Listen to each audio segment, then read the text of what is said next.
We have exactly from the time of recording this 2 weeks and a few hours until the start of the 2025 NBA draft, which is something that we've been talking about for a little while now. We're very, very excited about because it's going to be a really fun class, a draft class that's stacked with talent, especially at the top. A couple of can't miss prospects, a couple of really high upside prospects, and a number of players that we're expecting to contribute early and often. Expecting this to be a much better class than the 2024 class, which, had some solid players and players that played well during their rookie year, but was kind of a down year in between two very, very strong classes. And we are going to be talking about some of those prospects here today with Tyler Rucker from No Ceilings, one of the best draft analysis companies in the business, which is awesome. They do incredible work. We'll talk with Tyler a little bit about that, and also get his thoughts on a handful of prospects some guys that he's higher on than most other people, and as well as some prospects that he's lower on than others. And I'm going to get some of my questions answered, and I hope that helps you guys as well as we dig into this. But before I bring Tyler in, I just wanted to remind you guys that BetOnline is the world's most trusted betting platform and your number one source for all your sports betting action. We've got baseball season in full swing, and we're deep into the NBA and NHL finals, and BetOnline has more ways to stay in on the action with the latest odds, news and scores, and even live in-game betting while the games are being played, which is a perfect feature for a series like this Thunder Pacers series, especially for a team like the Pacers, a team that has had dramatic comebacks all postseason and some of the most incredible, most fun finishes that we've seen in the postseason in a while. For it to happen in each round, it's already happened once in the NBA Finals with Game 1 with Tyrese Halliburton's game winner. I don't know if we'll get blessed with another incredible finish like that, but if you want to use the live in-game betting feature, it's a great opportunity to do that. Just looking at the lines now on BetOnline, the Thunder are favored by 5.5 points for Game 3 and are pretty heavy favorites in the series, despite the Pacers now holding home court advantage. So we'll see if things continue the way they have so far in the first game in Indiana, with OKC having won the last game pretty handily and being in control for most of Game 1. We'll see if Indiana's heroics can continue or if OKC will just kind of control the game. And we also keep the dog days of summer rolling with the largest selection of odds on everything, with updated odds on the MLB to UFC and boxing to tennis and NFL futures. BetOnline remains the best online source for all your sports wagering info. And then in between the games, you can head over to the BetOnline Casino with all the top Vegas-style games, including poker and a live casino. BetOnline, the game starts here. All right, and we are here live with Tyler Rucker from No Ceilings. Again, as I said just a few seconds ago when I was doing my intro, one of the best, if not the best, NBA draft company in the business. Tyler does phenomenal work. They all do. Obviously, check out their draft guide. But Tyler, how's this draft class been for you? I know it's probably been a little bit more fun to dive into this class than maybe it was last season.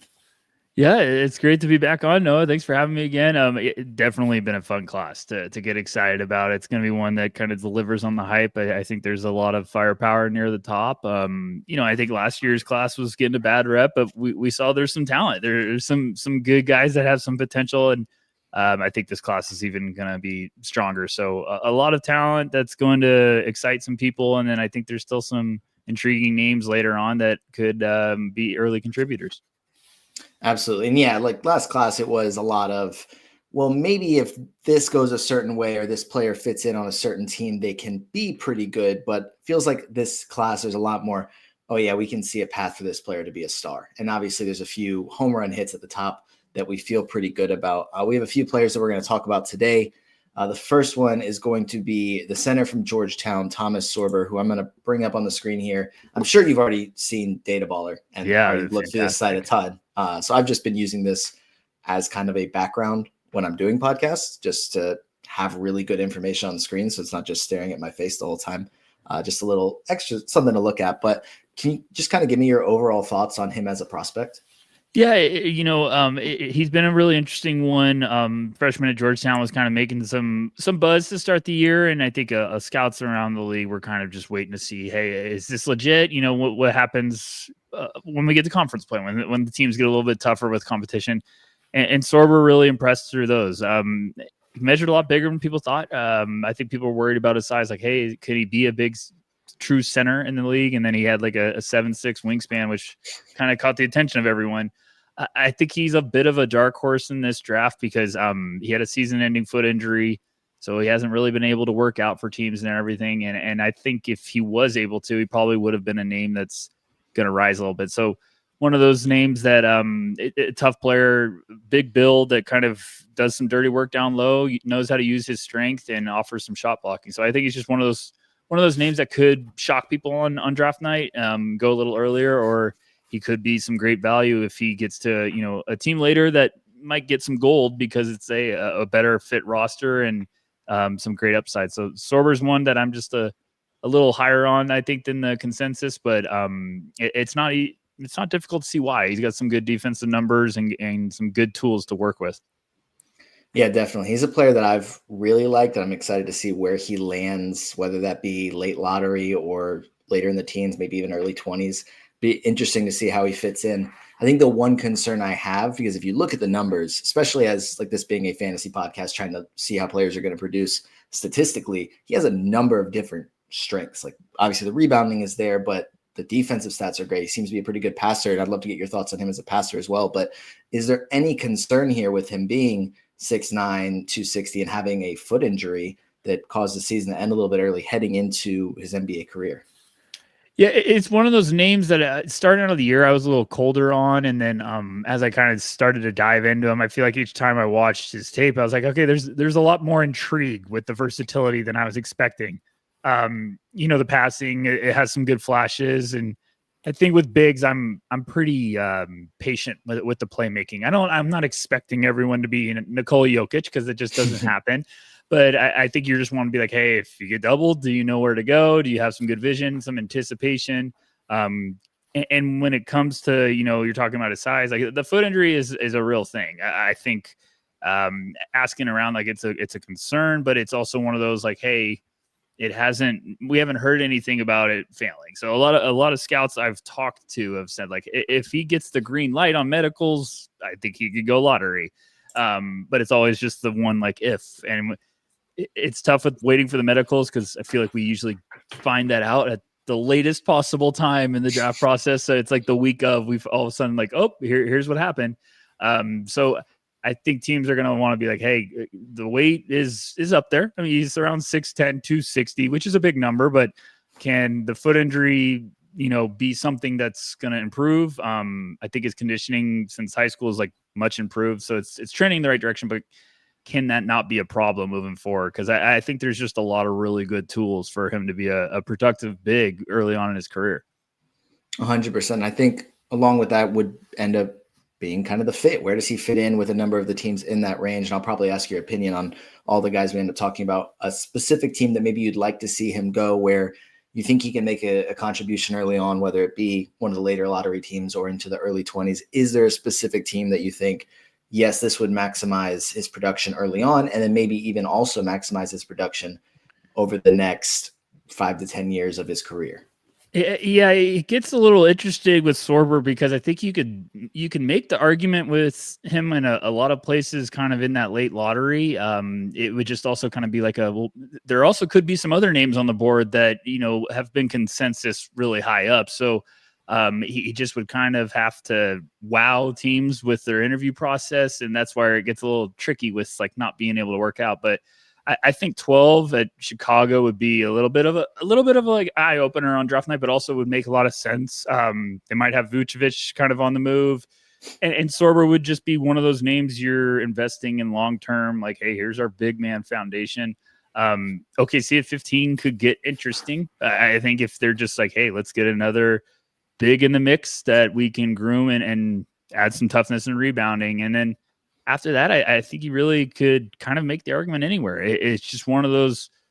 Sorber has a lot of tools that I really think if he played that full season and had this whole pre-draft process to work out, we might have been shocked about like where he was kind of cementing himself when it comes to his stock. So a lot of teams that he could fit because I think when you get size, two-way potential, and the shot's not too consistent, but there's hints of it being something.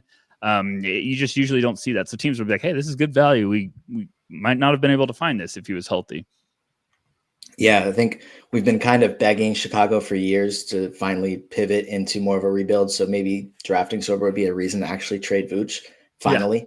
Yeah. And then if it would be OKC, it would just be kind of the rich getting richer, like the team that's in the NBA Finals adding this type of player to, I mean, maybe he does have a foot issue that, makes him have to sit out a little bit to start his career. That's fine. Let's have him just do a redshirt year. We have enough depth. We have enough talent.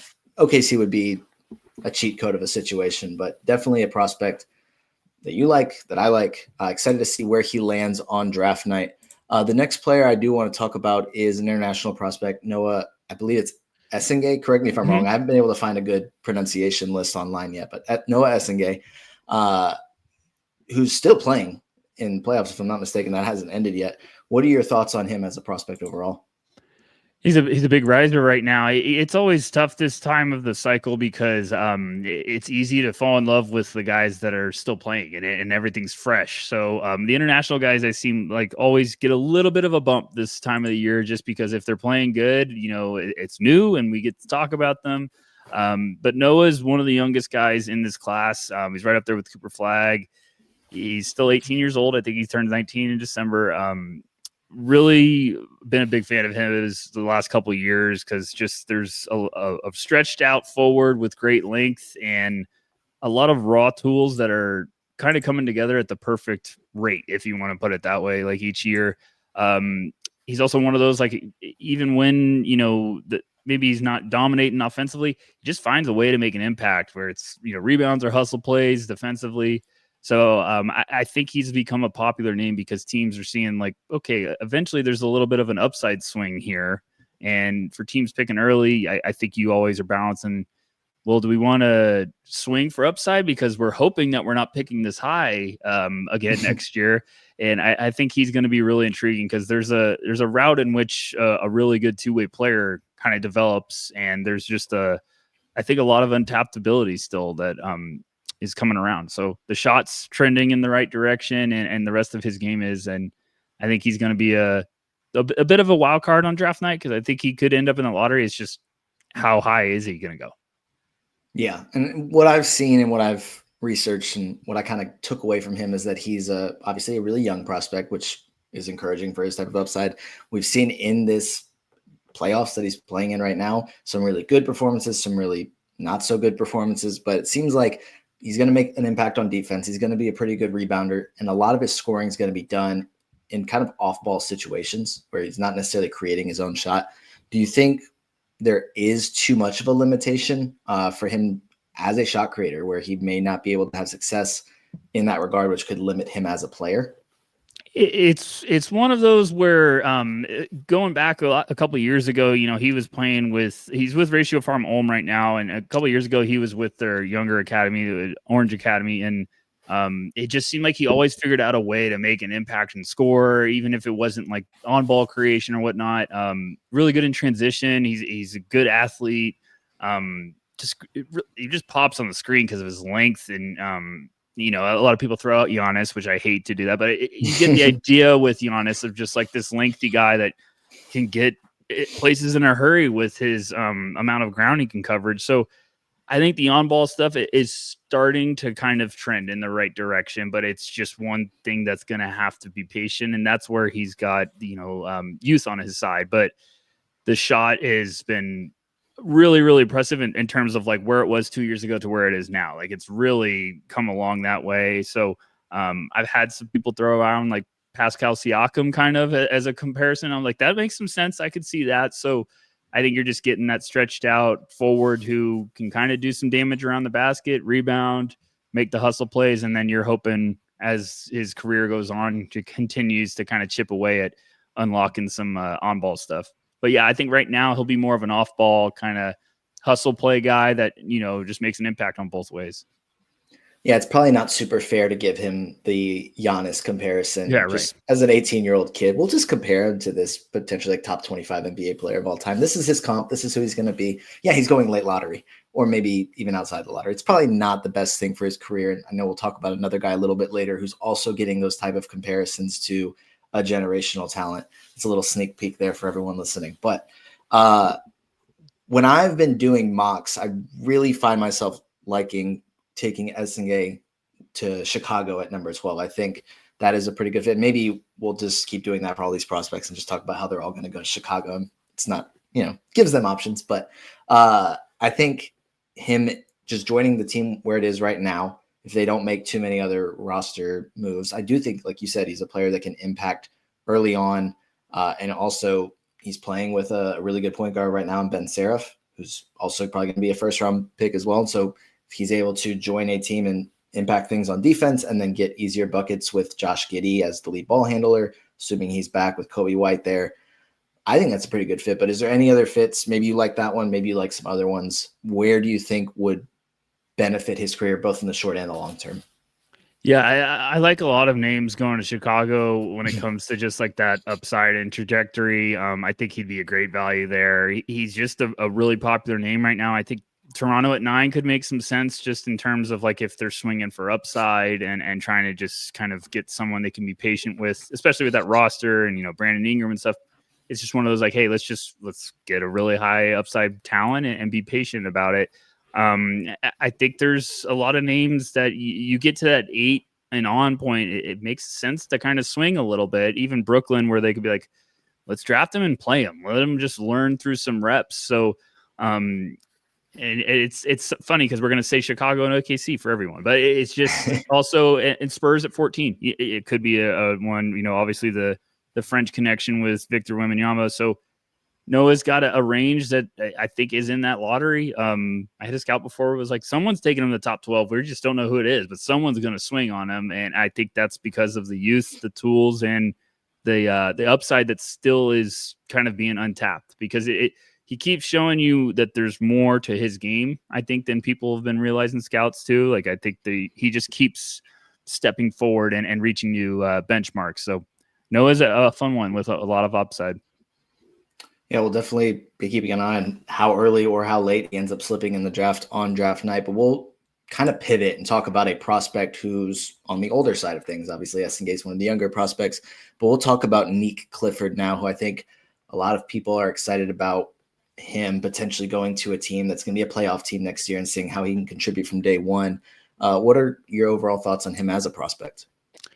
I always have a guy in the class I just kind of absolutely love for no reason at all. And I mean, when I say that, it's just like, hey, I like him. I don't care if it's too bold or too early, but Nique's just one of those guys I think is a Swiss Army knife, kind of a player that could do whatever you ask him to do. He's a good defender. He can space the floor. He plays, as a playmaker too on offense. So I think there's always the upperclassmen that I think really improved throughout their college career and kind of get the draft night slide, if you want to put it that way, because they're older. Nique might be one of those guys, but it also those guys end up on better teams and fall in a great spot. And, we look back right away and we're like, why did he go so late? So Nique's just was a big time recruit, went to Colorado, didn't really work out, transferred to Colorado State, and really has been fantastic the last 2 years. So just one of those names that I think you could say he's a sleeper, but I also think he's just going to end up being a really good player.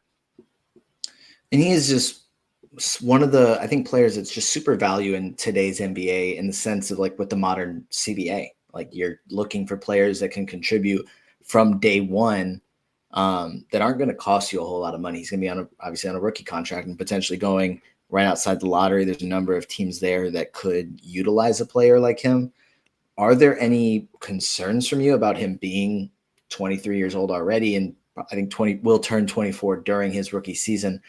If things don't go perfectly early on, that maybe he does get kind of pushed out of the rotation in favor of a younger player, just for a team looking to maybe develop more for the future, since he is an older prospect. Yeah, I think it makes a lot of sense with teams of why, they might think that way and why he might slip a little bit down the boards. It's just, at some point, I always think these type of players that, they can hang their hat on a number of different areas. Nique, last year, I thought Nique was one of the better defensive players in the country, just in terms of like his defensive playmaking, is on and off ball stuff. And then he decided to return, and you know, I think Colorado State asked him to do a lot offensively, and he did that, but he still was great defensively. It's just the numbers might be a little bit better from last year, but usually when a guys get a more responsibility, their numbers just plummet because of the efficiency and everything. And he stayed up there. So I think there's a world in which Nique, you know, if he struggles early offensively, it's like, well, you could still be a really good piece defensively while he's doing that, and the playmaking aspect of it. So it worries me a little bit sometimes, but I also think those guys, it's like, well, early on, he might just be able to really impact in this area while everything else kind of falls into place. So I just think he's kind of one of the higher floor guys in this class. I think if you're a team that has, you know, maybe a couple first round picks, like Nique would be a great, you know, icing on top of the cake if you get your guy early. Yeah, and there is a handful of teams that have multiple first-round picks, so that could work really well, especially with, I mean, Washington or Brooklyn are picking in the top 10 and then have multiple picks after that. Obviously, OKC, somehow they're the team that goes to the NBA Finals and still has 2 first-round picks. The Hawks have 2 first-round picks, so it'll be interesting. I think actually Orlando does as well. I could see him fitting in well with, say, like San Antonio, last pick of the lottery, a team that is looking to make a jump next season. I've seen a lot of people say that Nique Clifford is such a Miami Heat pick that if he goes there at 20, it's just going to be like the most predictable pick in the draft. Any other fits that you like in what his range would be that you think that he would just fit like a glove from day one? You know, I know I've mentioned them before, but I think my favorite fit has been, he is an OKC player.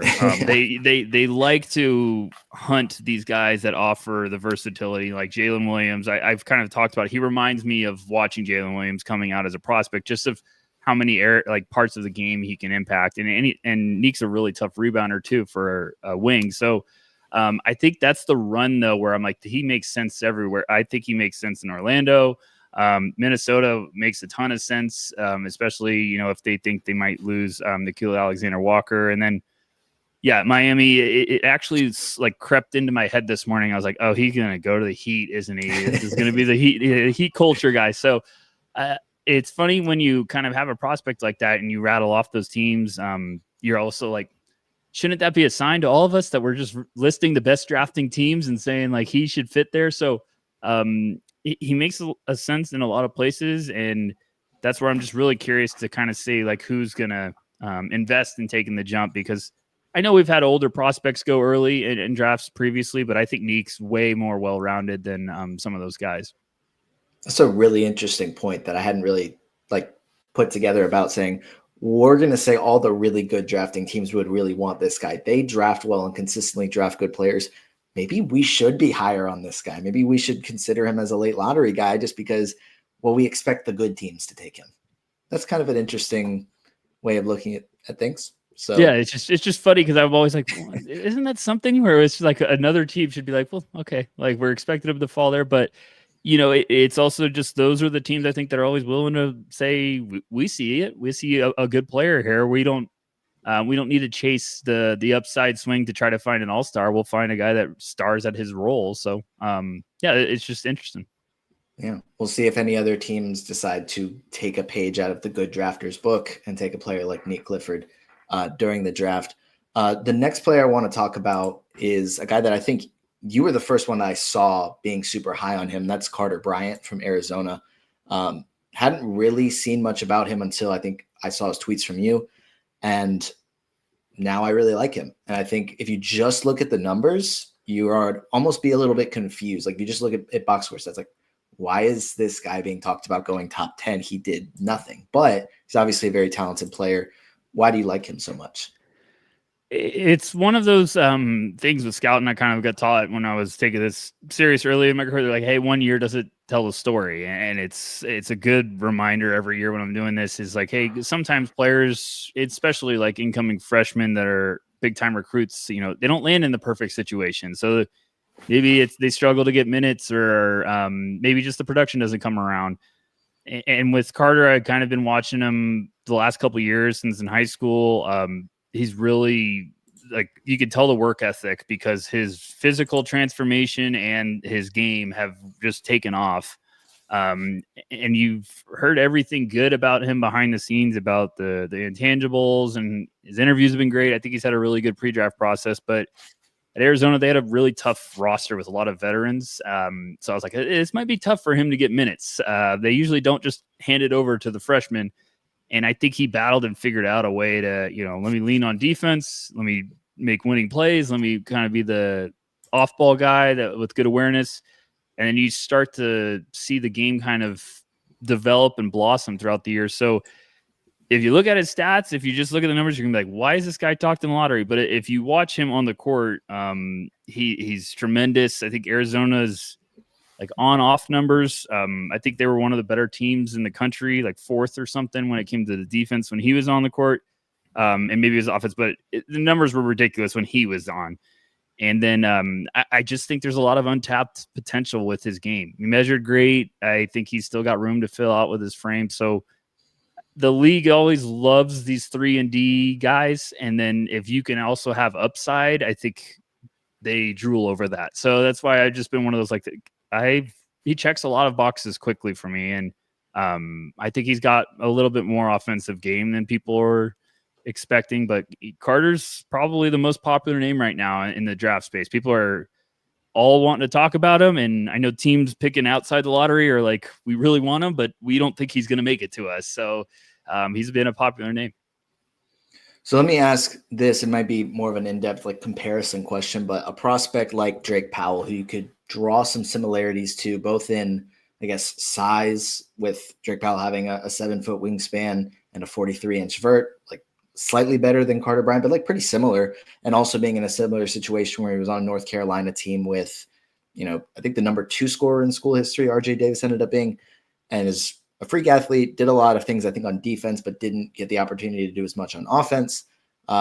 Played a few more minutes than Carter Bryant. How do you compare those? Because Carter Bryant is obviously now projected to go lottery, and I think some people are starting to get a little higher on Drake Powell. He's a player that I really like, but I've seen him going second round in quite a few mocks as well. So what's the difference between those two prospects? Yeah, I think it's just more of a like, hey, where's the foundation at offensively? Because Drake is one of those players that, like, at the end of the year, I love when college basketball is done, because I'm like, finally, I could get caught up on all of the film. And I'm watching film all year, but it's just so hard to get caught up on everything. So when I caught up on Drake's, I was like, oh, okay, I get why teams are going to be intrigued. Like, I think this is a guy that I still think he's going to go in the first round. I think teams are going to. Defensively, he has so much confidence, Drake, and he really can do some stuff that just kind of gets you hit and rewind. You're like, did I just watch that correctly? Because great length, great agility and quickness, and he can really be disruptive. But I think the difference between him and Carter is, I think Carter's just offensively, you can see there's more confidence overall, and the shot really took a step forward this year when it came to Carter, like as a catch and shoot guy. So I think if Drake's offense was a little bit more, well polished, and sometimes the confidence is lacking for him to like consistently shoot it. But they're both two high upside athletic marvels in this class. That's why it's not surprising to me that both are also rising the ranks, because this class has a lot of guard depth. So all of a sudden you get out of that and it's like, well, who are the 3-and-D, or who are the forwards with upside? And it's like, well, then you start seeing teams are like, well, we really like those guys. So yeah, Drake is just one of those where I think the offense just needs a little bit more patience and time to develop, but they're both really, really special defensive players. Yeah. And as far as fit, I think there's never teams in that later side of the lottery that make a ton of sense for Carter Bryant. We mentioned Toronto for Noah Essengay, and it's like that would be such a Toronto pick. Both those guys would be very Toronto picks. But you could also talk about Houston as a team that is really good defensively, that would love more defenders. Portland, Chicago, Atlanta, San Antonio, basically everyone in the late lottery and beyond, I'm sure would be a great fit for Carter Bryant. Is there any teams in particular that you'd be super excited about for him? I like Toronto's fit a lot. It gets a little aggressive, but I think Brooklyn would be really interesting just because they could let him play and get some development. Mm-hmm. I wonder also if maybe they're loving him, and maybe they have so many picks. Maybe they try to get up to go back up and get him after their 8th pick. So I like those spots a lot. And then I think if he's somehow there, I really like him in San Antonio. I think that would be if you somehow in theory left with Dylan Harper and Carter Bryant, that's an unbelievable haul of a draft class. So he makes a lot of sense to a lot of those teams in that 8 to 14 range. Houston, I think he would be a dream just because of their coaching staff, and they might not need him early on, but they also might be shocked of like he will be ready to go defensively. And with Ime Udoka, he'll be even a better defender. So that's why I think teams are so intrigued right now, because they see a player that's like, hey, he's young, but defensively he might be able to go right now, and he's got that NBA frame and athleticism. So it's one of those names that you ask around and he fits a lot of places. Like this one makes a sense a lot of places. So it's gonna be really interesting. It's funny when you said San Antonio would be a good fit. I think no matter what happens on draft night, San Antonio is going to walk out with players at obviously Dylan Harper at 2, and then whoever they get at 14, everybody's going to say, well, how did everybody let this player slip to San Antonio? And then one pick later, the same thing with the Thunder. It doesn't really matter what happens, because I think there's enough prospects that are going to go in that range that even if, the teams right before take these 3 players, well, then how did you guys let this player go to San Antonio? So we'll see who it is, but everyone's going to talk about it being such a steal for the Spurs. So that's interesting. But moving on to a couple other players. This next one is a player that you said you're a little bit lower on than everyone else. And I think it's kind of the opposite of Carter Bryant, in the sense that if you just look at the numbers, specifically the advanced stats, you'd say, oh, this player might be a top 3 player in this class, and that being Collin Murray-Boyles. Why are you a little bit lower on him than everybody else is? Because it has been kind of a wide range of opinions, I think, on him.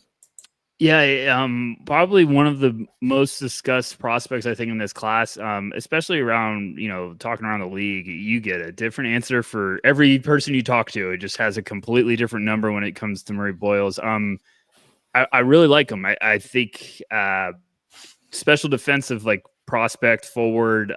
He's got some nastiness. I think he's a bit of a bully offensively in a good way. Like, he does a lot of good stuff around the basket. It's just kind of the outside shot to me is. I wanted it to come along a little bit more than it has. I think it's a confidence thing too. So it's one of those like, hey, maybe you can't unlock it. But when it comes to Murray-Boyles, why I'm just a little lower, I think the draft's always about fit. And there's also some guys that just become like very clear. This is really fit dependent prospects. And there's a lot of people out there that are really high on Murray-Boyles. But when I just talk to teams, they're like, you have to have the perfect roster construction for him, because he's just so unique right now of being kind of more of like a playmaking defensive forward that he's not going to space the floor early on. So I wouldn't be shocked if he goes lottery anywhere, because I think all it takes is one team to fall in love. And I've heard he's had some good workouts, but I also think it just gets to a point where when you look at each team, you're like, okay, the fit could get a little weird here. Okay, maybe he goes down a little bit more. So I know teams are even thinking about like, hey, maybe he falls past this. We might try to go up for him. So I still think he's going to be a lottery guy. It's just kind of like, well, where does he end up? Does someone trade up to go get him? It's going to be interesting. But one of those guys that is just the defense and playmaking really continue to buy me back in. But I know some people have like, hey, is he a top 6 guy? And I'm like, I'm not there. But lottery, it makes sense to me. Yeah, I think that's what I was saying earlier about the Giannis comparison for Essendon. It's like the number one comparison that I hear, which I also is the number one thing that I hear. It's entirely unfair for him, is to say, oh yeah, Draymond Green's kind of similar. One of the greatest defenders of all time is also an undersized, pretty strong 4 who can pass and rebound. But if Collin Murray-Boyles is able to develop that outside shot, then yeah, we can see the path a little bit. But if he's not, probably need to find a situation where there is a team that's good enough offensively to kind of mask or like hide him in the corner, where they can still score without what it is honestly could be an offensive liability at times if he's not able to space the floor, so that he can be out there because he's that good defensively. And if we see in the NBA finals right now, or I don't remember exactly who wrote it, but there was the really good article about like the weak link era in the NBA, where it's like, if there's weaknesses in your lineup, teams are smart enough to pick it apart, basically. And if you're having this player out there that just can't shoot at all, but he can do so many other things, it's like, are you going to be able to figure out a way to still utilize this player and maximize him while still knowing that there is this obvious limitation? I think it's the Draymond one's always the most difficult one to throw out there because I'm like, okay, well, let's hold on and see if we really understand why Draymond was Draymond. Draymond's one of the better basketball minds defensively too that has probably been in the league in a long time, and he also played with some of the best shooters we've seen in the last 10 years. So, like you're saying, Noah, like he had an unbelievable system around him that was like, well, your weak link's kind of a strength because of the defense, and he had great playmaking and can do a lot of stuff. So that's when I say Murray-Boyles is just like a fit guy. It's like, well, he needs to land with a good fit. It would be great if he went to a team that had a big center that you could put Murray-Boyles next to it, and maybe they have a bunch of offensive weapons that you can kind of let him be a playmaker. So there's places there that could end up. I just think you have to have kind of an organization or a front office that's all in on like, let's be patient with this and figure out a way to make it work because the tools are so exciting. I think a lot of teams leading up into the combine, a lot of teams thought he was going to measure way shorter than he did. So I thought he was a big winner of the combine actually. And he's still tough. Like I still go back and forth with him a lot because I'm like, man, I like him around the basket. I like the defense. I like the playmaking. That's usually a pretty good sign for a player like him. And typically the teams that have multiple really good offensive players and a really good playmaking point guard and a really tall center, normally those teams aren't picking in the lottery. Right, exactly. So we'll see if because there isn't, if you just look at it right now, I'd say the first 9 picks, there isn't like a really ideal fit where you're like, okay, I can see them being good enough offensively, but also being able to make up for him being a little bit shorter. I think maybe a Houston at 10 in the sense that they have multiple players that can create their own shot or create for others. And then with Alperen Sengun, he's not a massive center, but he's a taller center. And honestly, he's not a great defender. So having Collin Murray-Boyles out there, maybe that fits pretty well. You could say a Portland with like Donovan Clingan as a really big center there. And then the upside of a player like Scoot Henderson at point guard. Any other teams that you really do think would be a good fit for him outside of maybe like a Dallas, because that's probably not going to happen. But they do also have like Anthony Davis and Kyrie Irving. Maybe Nico Harrison says defense wins championships and goes with Collin Murray-Boyles. I don't know. My fingers are crossed. I think 10's where the conversation would really start for me, because I just think that roster kind of fits really well with what they're trying to do, what he brings to the table, and then just kind of the role he could play. It makes a lot of sense to me. And then, yeah, San Antonio is the one I keep staring at 14 because I'm just like, I know the shooting doesn't really, they need to find some shooting and stuff, but I'm like, and putting this next to Wembanyama can really help both parties in a hurry. And I think that would have to be a move where like maybe they make a trade and also somehow keep that 14th pick. So I don't know. It's a curious one because I think maybe Atlanta at 13 could be a team that teams are going to try to trade up with to get Murray-Boyles. And then the ultimate fear is that, he just lands in OKC's laps. Right? I think everyone would be like, are you kidding me? They just gave him this guy. So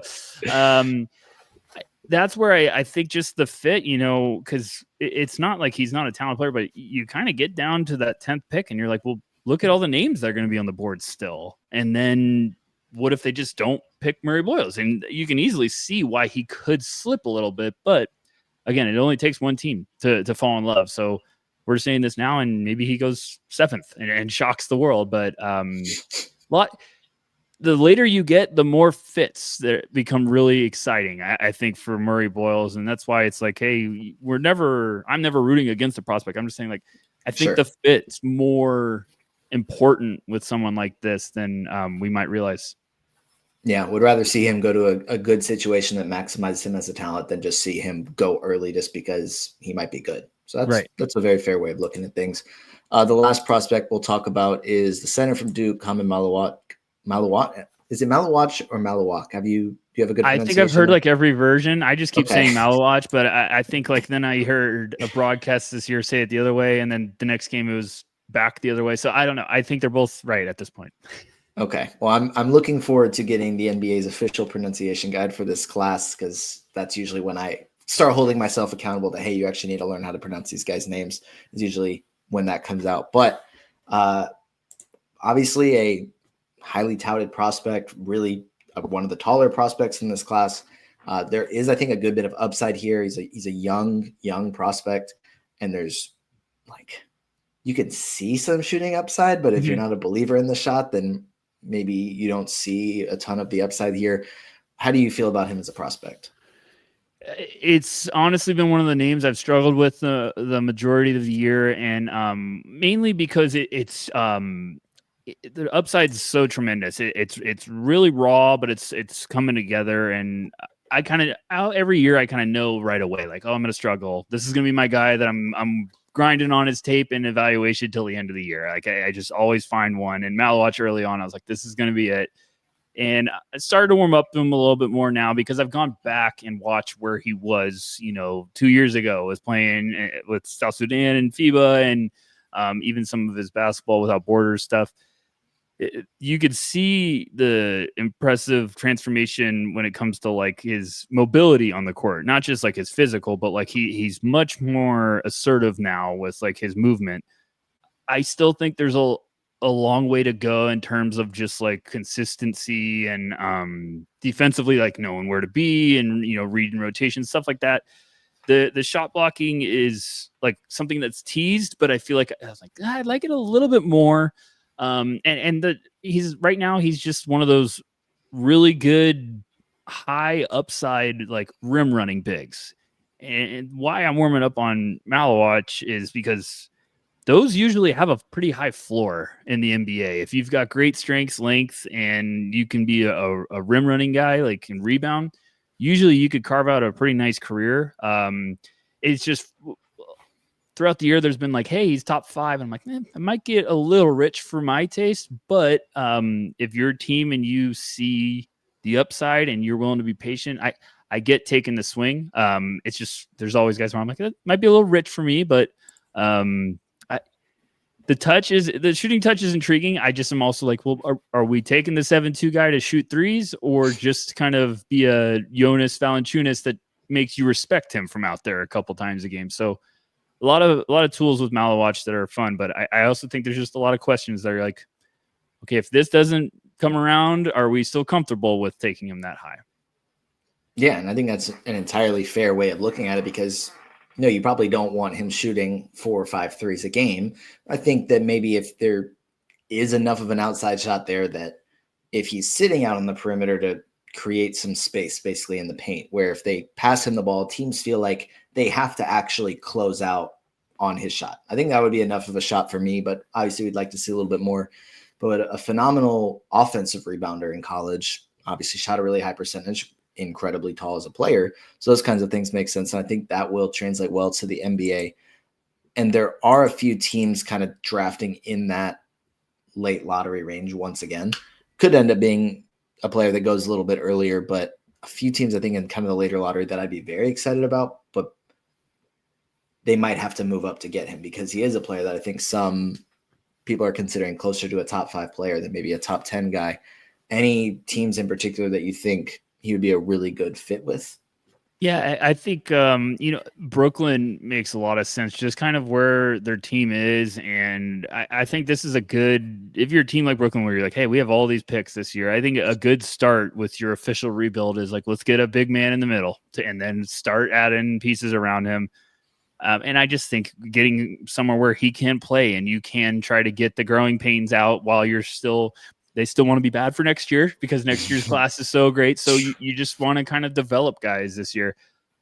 Brooklyn makes some sense there. I know people love to connect him with Toronto. It does make some sense with what they kind of need, but you ask around and people are like, they think he's going way earlier. So New Orleans has been mocked to him a lot. I'm not sure I see it there just because Missy looked great last year, but you never know with new front office. So I think my dream would be Houston just because I think it's perfect for Malawatch and for them. But I don't know if he's going to be on the board because I think everyone's also trying to figure out a way to go up for him. It's when you have a big with size, youth, and impressive length, I think teams drool and always want to find that. So a lot of places, but he's going to be a hot name to keep an eye on. Yeah, I think there's just so many unknowns right now where I think we can pretty much pencil in the first two picks, if not go ahead and write it in pen. But then after that, it's like so many different ways teams could go. I think with New Orleans, I've kind of thought about that just in the sense that Messi was good, but his fit next to Zion, if they really are committed to having Zion be the franchise player, and we'll see, maybe things change because Zion always has something going on, then maybe that would be different. But if they're both there, both non-shooters, maybe the idea of Malawach as a 7-foot plus guy that can occasionally hit a three makes a little bit more sense in the sense of giving Zion some space. But there are a number of teams there. I think also I don't remember who was talking about it on a podcast, but I was reading about it, saw it on Twitter that the Hawks are really interested in him. And if they were able to move up, having him as a tall center behind Onyeka Okongwu, which I don't want to put Okongwu in another minute split already, but if having a 7'1", 7'2" center behind a 6'9", 6'10" center, I think that would be fun. And then having Trae Young give him easy buckets, I think that would be really good for his career. But we'll see where he ends up.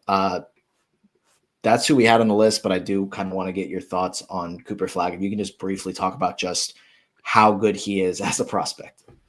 Yeah, I think Cooper's been well deserved, like well worth the hype this year. I think coming into the year, I was kind of like, hey, I've seen this guy at multiple levels in person. I know how unique the tools are and how fun they were. And I was like, I also know how young he is, and it's probably going to take a while for his feet to get wet. And I think early on, a lot of people were overreacting, like, oh, he's supposed to be this big time prospect, blah, blah, blah. And then all of a sudden, Cooper kind of woke up, and I think everyone was like, oh, okay, here he is. So, it's one of those players, like, it doesn't take long to see him in person, even in a practice setting, to be like, oh, I could see why there's so much intrigue. He's a relentless worker. His motor's always going full speed. Teammates look like they love playing with him, but he's competitive as heck. And what he did this year in terms of just evaluating a potential top guy, like he kind of took on a different number of roles for that Duke team and kind of immediately just injected life and made them kind of one of the top teams in the country. So there's good playmaking. I thought the offense took a big step, and I think he's a much better defensive player than like he might have shown this year, just because I think they got to a point where like our point guard situation's a little all over the place. We need someone to run it. And he's like, I got it. And they asked him to do a lot more of running the offense. And then that's when Duke started to blossom. So I think there's just a really special two-way forward that's going to play at the NBA level for a long time and be really, really good. So I think he had a great year in terms of just the developmental curve and what I was expecting. He reached everything. Yeah, going to be pretty insane to watch because I'm sure he's also going to have to do something similar as far as just stepping up as a playmaker for Dallas the first few months with Kyrie Irving sidelines. So it'll be interesting to see this 18-year-old step in and just play point guard for what's probably going to be a playoff team from day one. So that'll be pretty interesting to see.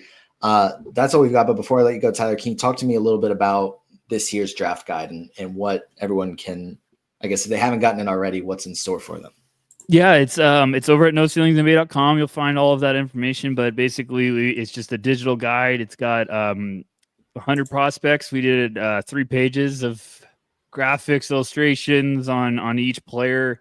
Did some background notes, some player comps, synergy numbers for like all the analytics fans out there. So we tried to kind of take it up another level this year and give everyone that supported us like what they deserve, and happy with how it turned out. But obviously, we're always trying to push it forward. So we thank everyone for, kind of the support they've had already. And yeah, everyone go check it out. It's at noceilingsnba.com. Yeah, it was, again, incredible work. Very in-depth. I still haven't even gotten through everything, but everything I've read has been awesome. But the sell me this pen section, I think, was incredible. Really, really helpful for me just to quickly go through players and say, oh, okay, like this is why I should like him. It was a genius idea. That's been it's funny because we've had a podcast segment of that. I was like, we should just have that in the guide. And it's like been the one thing everyone's reached out, like, I love that section. So I was like, okay, I'm glad we added that. So, but I get it too, because when you're reading all of that, you sometimes just want to be like, okay, just let me get this first so that I can understand. And then you kind of like, okay, like, yeah, I'll read it anymore. So no, I'm glad everyone liked that, because I was like, I think people will like this, but it worked out. Yeah. Well, you guys can all, if you're listening to this, check out Tyler's work, all their stuff, obviously at No Ceilings NBA, but you can follow him directly on Twitter at Tyler_Rucker. Tyler, I appreciate you hopping on with me today. Thanks, Noah, for having me. I appreciate it. Absolutely. And that's going to do it for this episode of the Young Man Squad Fantasy Basketball Podcast. And we will see you next time.